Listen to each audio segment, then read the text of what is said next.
Such ugly and talentless girl doesn't even look like me at all. It's not my kid anyway, is it? So said my husband and his mother, who favored only our gifted son. They insisted that she should work right out of middle school, and the things I had prepared for her high school life were torn to shreds. Unable to bear it anymore, I fled with my son and daughter, the three of us. I am Karen. Just a 35-year-old stay-at-home mom living with my husband, son, and daughter, like any other family.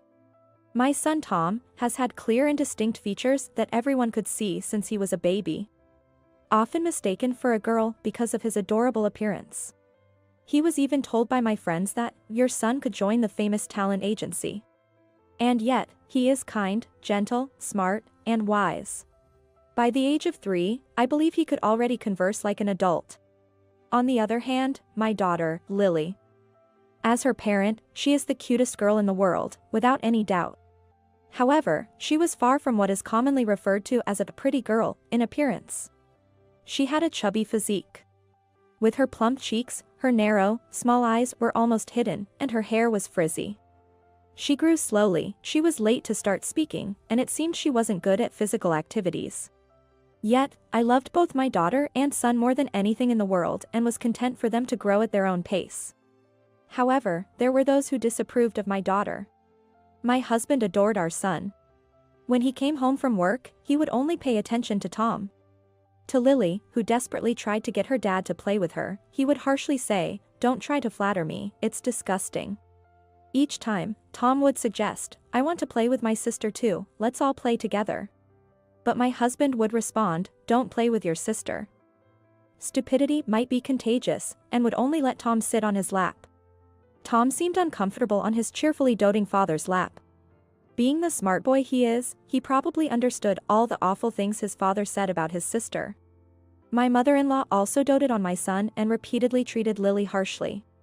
My husband's family owned a business. My husband's father had passed away, and he was expected to take over the business, so we visited my in-laws' house once a week.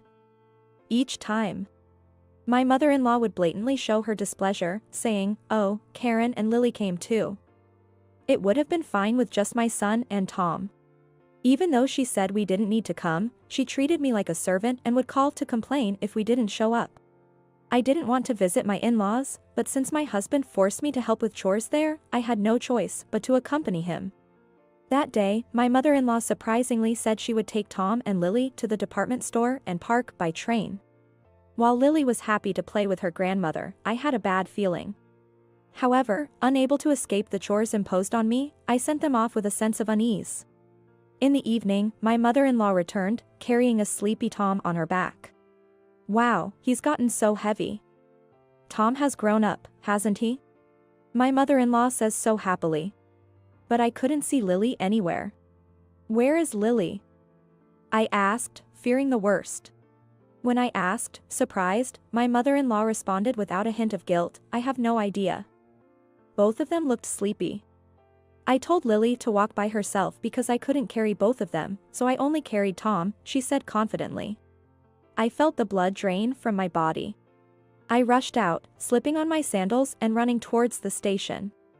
I couldn't believe she would leave such a small child behind. Praying for her safety, I dashed into the police station at the train station. "Mommy." At that moment, I heard crying, and Lily ran into my arms.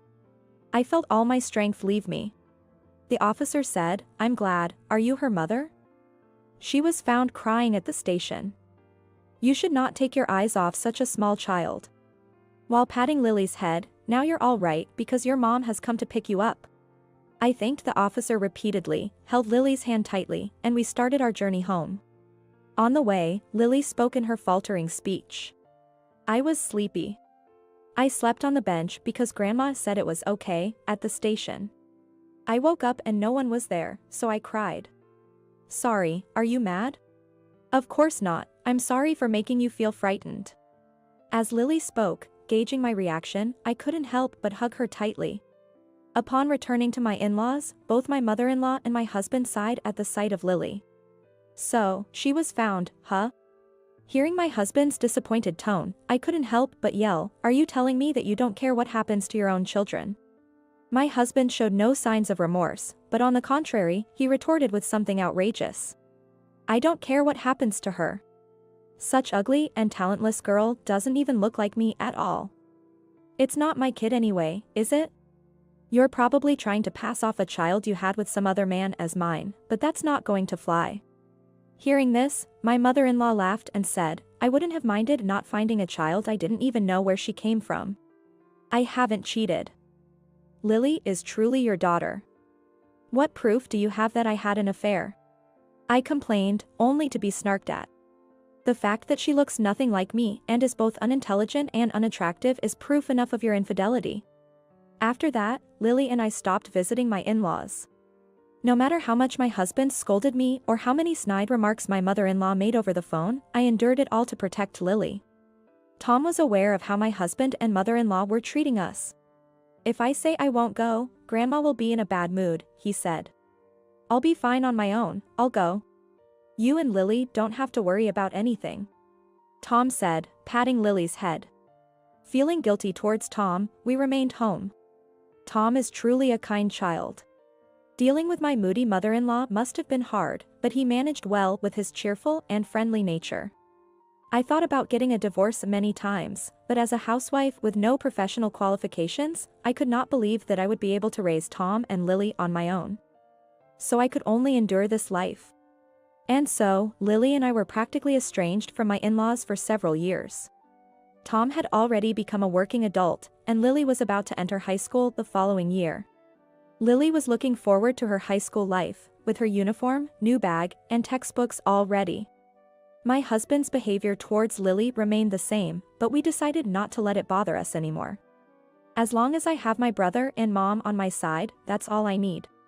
Every time Lily said that with a smile, my heart ached. Still, seeing Lily excited about her new life made me feel more positive too. But then, an incident occurred. My husband saw Lily's new uniform and textbooks and flew into a rage. What is this? Don't tell me you're planning on going to high school? I've raised you this far, even though you're not my own child.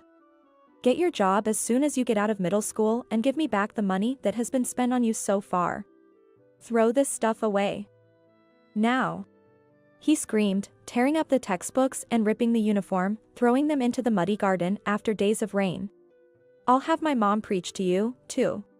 Saying that, he called his mother. She, as if she had been waiting for this, came over immediately. Don't you dare think about going to high school with my son's money, you ungrateful child.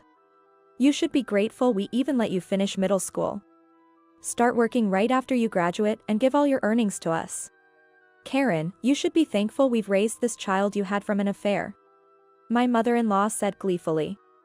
Remember, our heir, Tom, is more important than you and your incompetent daughter. You two, with your poor abilities and bad appearance, are nothing but a negative influence on him. Get out. Lily and I listened to the harsh words from my husband and mother-in-law while picking up the uniform and textbooks that were thrown into the garden. Soaked by the rain, we were both covered in mud. The rain wet our hair, and droplets trailed down our faces. Soon, I couldn't tell if it was the rain or tears on my face. With my son already living elsewhere, there was no one left to stop the two of them. Lily and I looked at each other. Having been treated this way, we realized there was no reason for us to stay in this house any longer. Then, Lily and I took only what we absolutely needed and left the house. My husband and mother-in-law were all too happy to get rid of us and agreed to the divorce readily. With nowhere to go, we turned to Tom for help. He was shocked to see us drenched and dirty, but quickly understood the situation and welcomed us into his home. Tom offered us a shower and a change of clothes and made us a warm drink. After calming down a bit, we discussed what to do next. I just got a call from Dad, saying he's divorced you. Then he told me not to let you two in my house because you're now strangers. He wants me to quit my job immediately and take over the family business, but I have no intention of inheriting that store. I hate them. Hearing Tom say that made my heart ache. I couldn't help but think about how hard it must have been for him, caught in the middle between us and my in-laws since he was young. I thought I'd endure it as long as you were married, and Lily was in that house. But now, there's no need for that anymore, right? Tom said with a smirk. Lily, would you mind if we moved to a different school district? I'm about to be transferred to another state for work. Let's all move there together. Don't tell Dad and Grandma about this, of course. I hope their store goes out of business. Seeing Tom talk so excitedly, Lily exclaimed, "Of course I'm going," clearly thrilled. Feeling guilty for always relying on Tom, I decided that following him was the best option. Things moved swiftly from there. Within a few weeks, we had started a new life in a new place. My husband and mother-in-law never knew how excellent Lily actually was. She was just a bit slower to develop than others. She excelled at exams. In our new home, she passed the entrance exam to a prestigious high school on her first try. We canceled our phones, so there was no contact with my husband and mother-in-law. Only Tom kept in touch with them to keep tabs on their situation. Going completely off the grid could lead them to search desperately for us, so it was Tom's idea to have a way to let off some steam. Another 10 years have passed since then. Lily is now an adult, Tom has a decent position at his company, and we all live separately. Today is a rare occasion for a family dinner. Dressed a bit fancier than usual, I waited for them at the meeting place. Suddenly, I was approached by someone exclaiming, "Wait! Karen! Is that you, Karen?" "Yes, it's really you, Karen." Standing there was my ex-husband, now almost bald and fat as a barrel. And beside him was my former mother-in-law, with gray hair and a bent back, looking like a witch from a storybook. Their appearances were truly bizarre and people around them seemed to avoid them. "Karen, where have you been for the last 10 years? We were worried. Are you mad that my mom and I told you that Lily was the child of a man you had an affair with? I'll forgive you for cheating on me. Now come back. I haven't seen Lily and Tom in so long, where are my children?" My ex-husband ranted, foaming at the mouth. He looked like a crab. Despite appearing like a barrel. "He's right, I forgive you for what you have done, and come back. We're in a lot of trouble right now," she screamed with a raspy voice. Her voice had the force of a real witch. Despite it being a reunion after 10 years, I found myself observing them with a strangely calm mind, my heart unmoved, when I heard a voice. "Mom. Mom, everything's all right?" There stood a man with the refreshing look of a successful businessman and a slender, lovely woman dressed in a beautiful dress. Pointing at these two, their mouths gaped open, seemingly unable to close. "What the, well, are you Tom and Lily?" "Yes, we are." "Anyway, Dad, why are you and Grandma here?" Tom answered nonchalantly. "I knew it, you two have grown up so great. I almost didn't recognize you, Lily. You've changed so much. You've become a beauty. That's my girl. I never thought that Lily would become such a gorgeous young lady. I wish I could have seen her grow up closer." Ignoring Tom's question, the two of them continued to talk on their own. Indeed, after moving with us, either thanks to being free from the stress from her father and grandmother, or maybe her dedication to club activities in high school, her once chubby face slimmed down rapidly, and her previously hidden eyes became more prominent with her defined facial features. Perhaps her hair quality changed during puberty, but her frizzy hair turned into nice wavy hair. Not just a parent's wishful thinking, Lily now could stand side by side with most pop stars in terms of beauty. Well, since her brother Tom is handsome, it's natural that Lily would also have the potential to be beautiful. Both of them are excellent and now work for a major corporation. I'm very proud of both of my kids, who are considerate of their mother. Now that the family is together for the first time in 10 years, let's go out to eat. I'm short on cash, so Tom and Lily will treat us, right? I raised you to this far, so I'm looking forward to your filial piety from now on." Saying this, my ex-husband placed his hand on Lily's shoulder. However, she swiftly brushed his hand off. "Don't touch me, it's disgusting.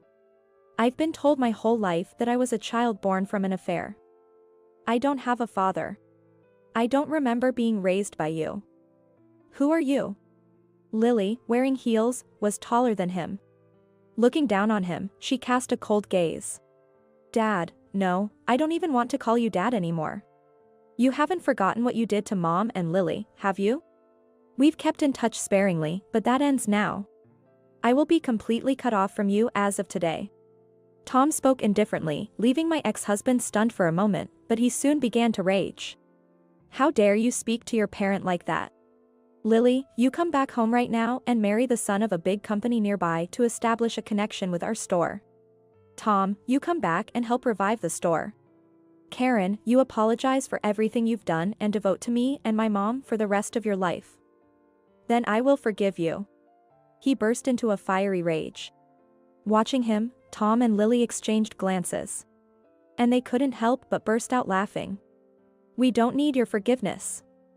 Why do you think we want to be forgiven by you? How did you even come to think that way? First of all, I'm getting married soon, so I can't marry that son of the big company or whatever you're talking about. That's too bad. I'm also about to start my own business, so I can't take over the store. Oh, it's such a shame. It's too bad to see such an old store close down. Such a shame. Both chuckled, shaking their shoulders in laughter. My ex-husband wore a look of utter despair. No way, Karen, you'll come back to us, right? His pleading gaze was disgusting. There's no way I'm coming back. Who would willingly become a slave again? I am remarried to say the least, so it's impossible for me to go back. Oh, what a shame. I flaunted the shining ring on my left ring finger. What? Remarried? You married someone else without telling me. I don't approve. I won't admit it. He tried to snatch the ring by grabbing my arm. Tom hastily tried to intervene, but a man stepped between my ex-husband and me even quicker. Do you need something from my wife? Please refrain from any rough behavior. He felt intimidated by the man's commanding presence. Who the hell are you? He shouted back with all the bravado he could muster. I'm David, Karen is my wife. Karen and you were divorced 10 years ago. I am the lawyer who assisted with the proceedings at that time. So I am well aware of the details. Lawyer. My ex-husband, weak in the face of authority, seemed considerably shaken by the man claiming to be a lawyer. Indeed, I hit it off with David, the lawyer who helped me during my divorce, after having various conversations with him, and we started dating. And then we got married a few years ago. My ex-husband's face turned red with rage, practically foaming at the mouth. He looked like a boiling lobster or a barrel. What's with the lawyers? Just because you make a little more money doesn't make you a big deal. Everyone should do as I say. Karen is my wife, and Tom and Lily are my children. You're in the way. Damn it, you bastard. He yelled and, thinking who knows what, charged at my husband like a bull. However, he dodged smoothly without any sign of panic. What the? No way. The barrel, no, my ex-husband, unable to stop his momentum, tumbled and rolled away with a pitiful sound. Oh no. My son, my ex-mother-in-law cried out in agony. Surprised, we watched him, wondering if he was all right, only to hear him, still on his back from the fall, furiously shout. I'll still forgive you now.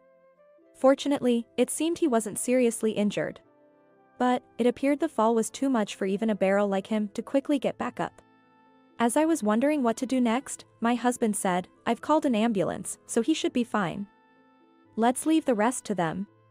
And gently placed his hand on my shoulder. Lily, fuming, said, it's too kind to call an ambulance for him. Just leave him. Even her angry face was adorable. But hey, isn't it about time for our reservation at the restaurant? Let's go before we're late. Tom urged us. That's right, today was an important day to have a meal together as a family. Encouraged by my husband saying, let's go, it's all right, we left the scene. We could hear my ex-husband and ex-mother-in-law shouting behind us, but nothing scared us anymore. Months later, I heard that my ex-husband's shop, which had been barely managing, finally went bankrupt. David learned about it from a contact in the real estate business. It was impressive how they managed to hold on for 10 years after we left. My ex-husband, claiming he was unable to work due to injuries from the fall, shut himself in at home, leaving everything, including housework and business, to my ex-mother-in-law. To repay the debts incurred from closing the shop, she was desperately working, despite her old age. Hearing about their recent situation, I was somewhat impressed by the fact that there really is such a thing as karmic retribution, that is, those who continue to do terrible things to others will one day have it come back to them. One Sunday afternoon, I took out a dress from the dresser to wear to Lily's wedding and held it against my body. "That looks great on you," he said. "Which suit do you think looks better on me? But to think I can attend as Lily's father, that makes me really happy." Turning to those words, there stood my husband, holding 2 suits in his hands and smiling with a slightly embarrassed look.